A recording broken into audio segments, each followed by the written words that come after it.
ہم کسی کو اتنا ستائیں کہ اس کے منہ سے پھر ایسے جملے نکلے جو ہم سے سنبھالے نہ جا سکے. یہ یاد رکھنا زندگی خود بھی گناہوں کی سزا دیتی ہے.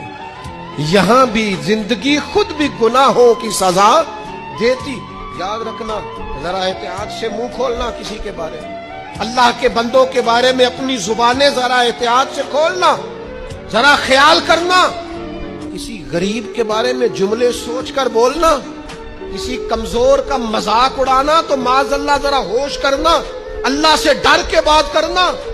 اس لیے کہ بڑی جلدی انصاف کا وقت آنے والا.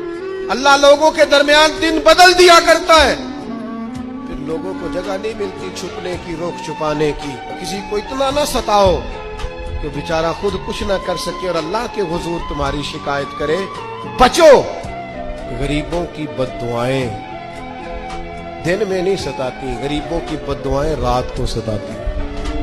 جب اے سی پورا لگا ہو, گھر پورا بہترین بنا ہو اور نیند نہ آئے, اور اپنے ہی گھر سے خوف آئے, اور اپنے ہی مقام سے بندہ بے چین ہو کے اٹھے, اور کبھی چھت پہ اور کبھی نیچے, اور پتہ نہیں مجھے کیا ہے اور پتہ نہیں مجھے کیا ہے, تو پھر وہ استغفار کرے. پھر وہ جس کو ستایا اس سے معافی مانگے.